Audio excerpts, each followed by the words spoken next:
Preview.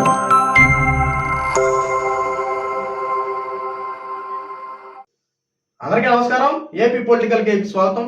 Andhra రాష్ట్రంలో ఎన్నికల వాతావరణం దగ్గర పడుతున్న సమయంలో వైఎస్ జగన్మోహన్ రెడ్డి తీసుకునే నిర్ణయాల పట్ల పార్టీలో చాలా మంది అసంతృప్తి వ్యక్తం చేస్తున్నారు. ఎందుకంటే అధికారంలో భాగంగా ఖచ్చితంగా 2024 ఎలక్షన్లు గెలవాలని చెప్పి YS Jaganmohan Reddy MP MLA అభ్యర్థులను బదిలీ చేస్తూ, అంటే అక్కడ నియోజకవర్గంలో సంబంధించిన ఎమ్మెల్యేలను ఈ నియోజకవర్గంలో సంబంధించిన ఎమ్మెల్యేలు ఎంపీలను వేరే నియోజకవర్గంలో ఇలా బదిలీ చేస్తూ అధికారాన్ని మార్చుతూ ఉన్నారు. అయితే ఇలాంటి తరుణంలో చాలా మంది ఎమ్మెల్యేలు ఎంపీలు ఈ నిర్ణయం నచ్చక పార్టీ నుండి వీడారు.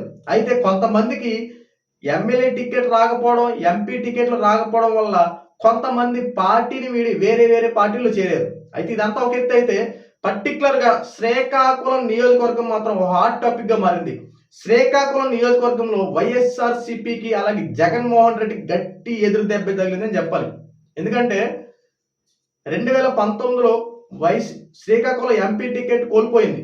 మళ్ళీ కొన్ని తప్పుల వల్ల మళ్ళీ శ్రీకాకుళం నియోజకవర్గంలో వైసీపీ పట్టు వీడుతుంది అనడంలో ఎటువంటి సందేహం లేదు. అసలు విషయాలు మీరు తెలుసుకునే ముందు ఎవరైతే మన ఛానల్ చూస్తున్నారో మన ఛానల్ సబ్స్క్రైబ్ చేసుకోండి, పక్కన బెల్ ఐకాన్ ఆన్ చేస్తే మేము పెట్టే ప్రతి వీడియో మీకు నోటిఫికేషన్ వస్తుంది.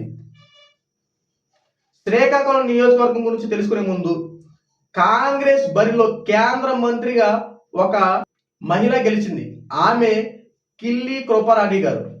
కిల్లి కృపారెడ్డి గారు కాంగ్రెస్ తరఫున కేంద్ర మంత్రిగా గెలిచారు. అయితే అలాంటి పలుకుబడి ఉన్నటువంటి ఒక వ్యక్తి ఇప్పుడు వైఎస్ఆర్సీపీ పార్టీలో చేరారు.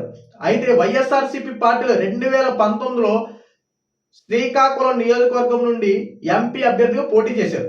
అయితే అక్కడ తెలుగుదేశం అభ్యర్థి అయినటువంటి రామ్మోహన్ నాయుడు చేతిలో ఓడిపోయారు. అయితే ఇదిలా ఉంటే ఇప్పుడు వైఎస్ఆర్సీపీ తరఫున 2024లో కూడా కిల్లి కృపారాణి గారికి అక్కడ టికెట్ వస్తుందని చెప్పి చాలా భావించారు.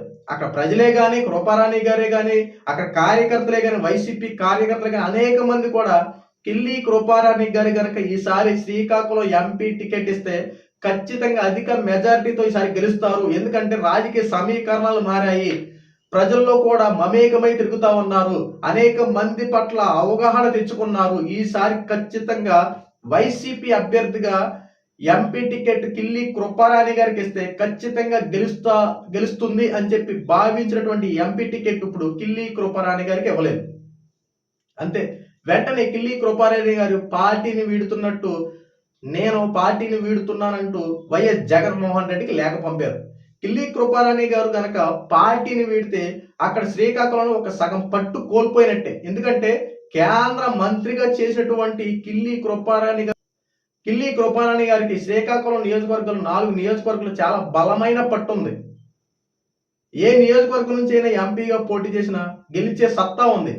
అలాంటి కిల్లి కృపారాణి గారిని వైసీపీకి టికెట్ ఇవ్వకపోవడంపై కిల్లి కృపారాణి గారు పార్టీని వీడారు.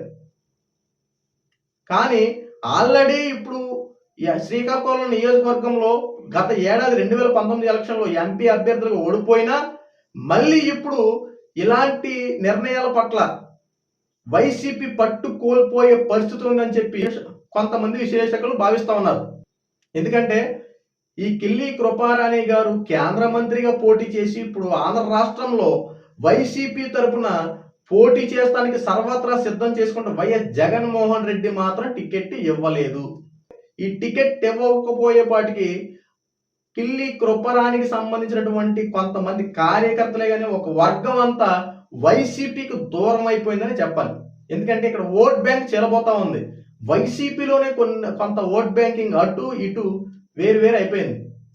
ఎందుకంటే ఆ నియోజకవర్గం పట్టు వీడని విక్రమార్కుని రాళ్ళ కిల్లి కృపారాణి గెలిచే అవకాశం మెండుగా ఉన్నా అక్కడ మాత్రం టికెట్ ఇవ్వలేదు. ఇది వైసీపీకి గట్టి ఎదురు దెబ్బని చెప్పాలి. ఎందుకంటే పార్టీని వీడారంటే ఈ సమయంలో కనుక ఎలక్షన్ దగ్గర పడతా ఉన్నాయి. ఇటువంటి తరుణంలో పార్టీని వీడితే మళ్ళీ అభ్యర్థిని అక్కడ నియమించుకొని అతను తిరిగి వెళ్ళి ప్రజల్లో మమేకమై వచ్చేపాటికి ఎలక్షన్లు అయిపోతా ఉంటే ఓటమి పాలైపోతా ఉంటారు. ఇలాంటి తరుణంలో ఇది వైసీపీ గట్టి ఎదురుదెబ్బని చెప్పాలి. మీ అభిప్రాయాన్ని కామెంట్ రూపంలో తెలియజేయండి. మరిన్ని అప్డేట్స్ కోసం మన ఛానల్ సబ్స్క్రైబ్ చేసుకోండి.